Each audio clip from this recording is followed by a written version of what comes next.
Second आसला कौन आम कमिटमेंट थर्ड कोलाबोरेशन ताको आड़ू से कहते जे आम बिजनेस क्लारिटी आम आपको आम कमिटेडली आपको हेल्प करूँ आम आपण सहयोग कोलाबोरेशन आप सपोर्ट रे आपण आम सब नुआ नुआ नुआ नुआ किसी करने चाहूँ आपण ग्रोथ ये तीनटा हूँ कंपनी आभिमुख्य आम सब क्लारिटी आम किसी आम्बिग्यूटी रखू डाउट आदौ रखू कहीं आम आपण ही ग्रो करूँ आपण ग्रो कले ही कंपनी ग्रो कर बुझिपारे ना जदि तार कस्टमर्स तार पार्टनर्स ग्रो न करेंगे कंपनी ग्रो कर ना से कहते कौन आम नंबर वन सब आज की 13 वर्ष धरिकी आम ग्लोबाली नंबर वन आसी इन डायरेक्शन बुझिपारे ना नंबर टू गला प्रोडक्ट मध्य नंबर वन आपको कहीं एपर्त काटिक जापारे नंबर वन रही मु नंबर वन तो मु नंबर वन निजी भावी से कौन मो बिजनेस ग्रो कर ना मु कौन कहबी आम चलेनि कि प्रोडक्ट चलेनि मु नंबर वन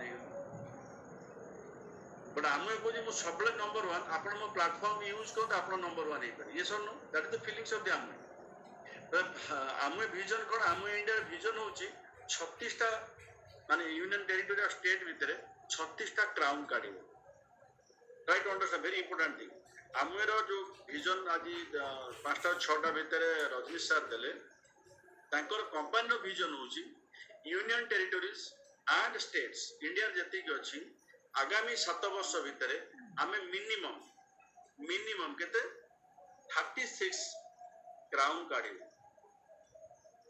जब 36 क्राउन काढ़े से किए आमरी भितर किए जीवे ना जीवे किए जन लेख 20 वर्ष बयस क्राउन हो किए जन लेख 80 वर्ष भी क्राउन हम कि 40 वर्ष क्राउन हो तार भितर आम रोच ना ना आम 18 वर्ष आरंभ कर 80 वर्ष भितर सब थी ना नथिबा कौन देखिए 100% 7 वर्ष किए 20 वर्ष 22 वर्ष क्राउन थी किए भी 80 वर्ष क्राउन थी किए भी 40 वर्ष थी कि 50 वर्ष थी बता हूँ आमर ये जो विजन को लेकिन आम किसी विजन कर आर्टिस्ट डायमंड प्लस क्राउन कर सो ये पूरा माइंड गोटे सीड पकातु आज रजनीश सार जो जिन कहते देखु कमिंग 7 years भितर आम is planning for 36 crown ambassador in India तो सेटा को आमको पूर्ण करने पड़े आम तार फायदा उठा बिकज कंपनी विजन जब एत बड़ मु कहीं विजन बड़ न कर बुझिपारे ना it is very very important thing try to understand तो ताले मते कौन करने पड़े तीनटा जिनस आम करिया प्रथम जिनस होची प्रोडक्ट अवेयरनेस आम ऊपर अधिक रहया दरकार जोटा कि आम काम नो एटा होची के कंपनी रो काम जोटा कि बासने सर यही वीक आसे बासने मिश्र जे यही वीक आसबे आम गोटे प्रोडक्ट अवेयरनेस देवाई जासपुर तो समस्त निज निज प्रिपेयर रखी तार सेकेंड हाफ रे हम वर्किंग डे रे ही हम जेहेतु मॉर्निंग रे कोर्ट कोर्ट हेन ऑफिस सब होची से 5टा बेलू ही आरंभ हो शनिवार रविवार एक्सपेक्ट करेंगे ना 5टा बेलू ही आरंभ हो be ready for that because आम पाखे फिजिकल ट्रेनिंग जो ट्रेनर आसुचे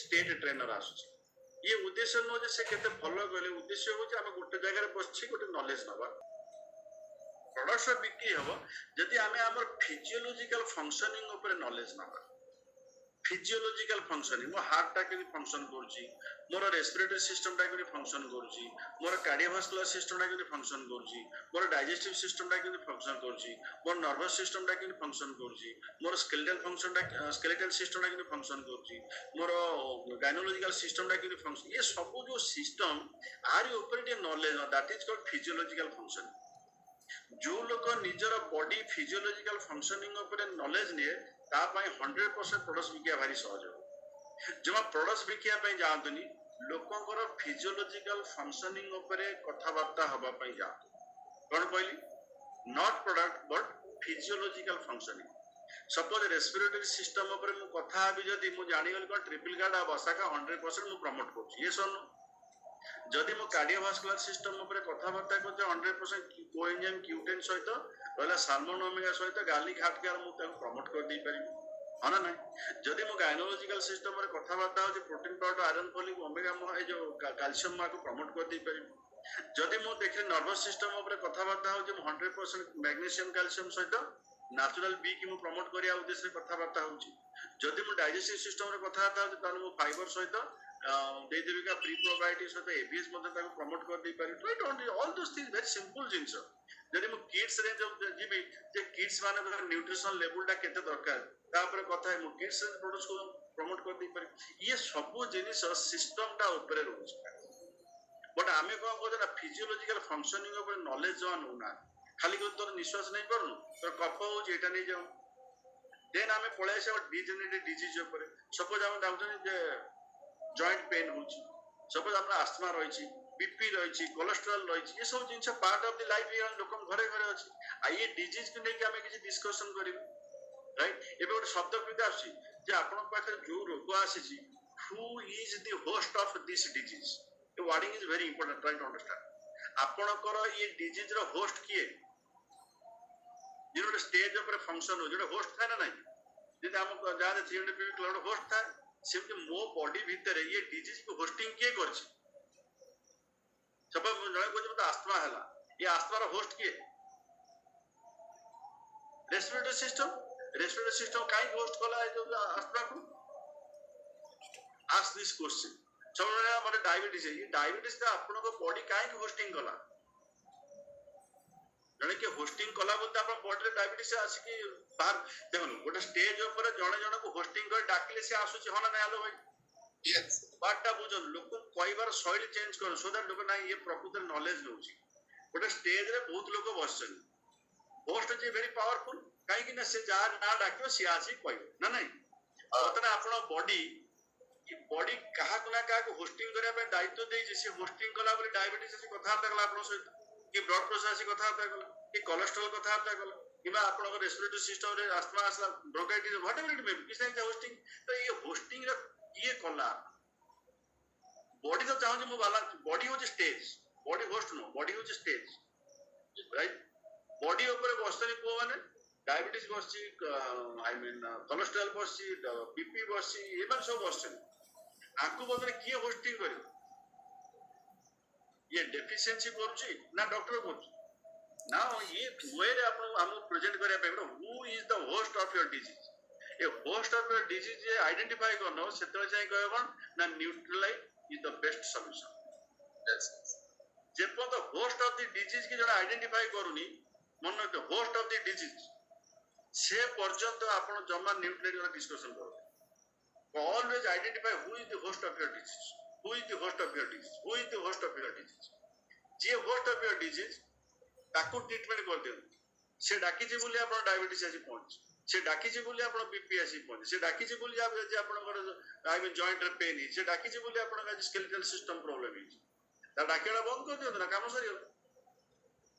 ଯିଏ ଡାକିଛି ହି ଇଜ ଦ ରିଅଲ ପରପିଟ୍ରେଟର। ଯେମିତି ଏବେ ଜୟଶଙ୍କର, ଆପଣ ଜାଣିଛନ୍ତି ଇଣ୍ଡିଆ ପାକିସ୍ତାନ ଯୁଦ୍ଧ ହେବା ପାଇଁ ବସିଛି, ହଁ ନା ନାଇଁ? ସେଥିରେ ଜୟଶଙ୍କର ପଚରା ହେଲା କଣ ସତରେ ଇଣ୍ଡିଆ ର ଏଇ ଯୋଉ ଲୋକ ମଲେ ତାହେଲେ କଣ ପାକିସ୍ତାନ ଦାୟୀ? ଯିଏ ମାରିଲେ ସେ ପାକିସ୍ତାନ ଲୋକ? ସେଠୁ ସେ 3ଟା ୱାର୍ଡ କହିଲା ଆଜ୍ଞା ଦେଖନ୍ତୁ, ଯେକୌଣସି ଘଟଣା ପଛରେ 3ଟି ଜିନିଷ ଥାଏ। ଜଣେ ଥାଏ ପରପିଟ୍ରେଟର, ଜଣେ ଥାଏ ପ୍ଲାନର, ଜଣେ ଥାଏ ହ୍ୟାଣ୍ଡଲିୟର ବା ପ୍ରମୋଟର। ବୁଝ, ପରପିଟ୍ରେଟର ମାନେ ଯିଏ ଆସିକି ମାଇଲା, ପ୍ଲାନିଂ ମାନେ ଯିଏ ପ୍ଲାନ୍ କରି ତାଙ୍କୁ ପଠେଇଲା, ହ୍ୟାଣ୍ଡଲର ମାନେ ପଛରୁ ଯିଏ ପଇସା ସ୍ପନ୍ସର ବରା। ଏଇ 3ଟା ଜାଗାରେ କୋଉ ନା କୋଉଠି ପାକିସ୍ତାନ ଅଛି।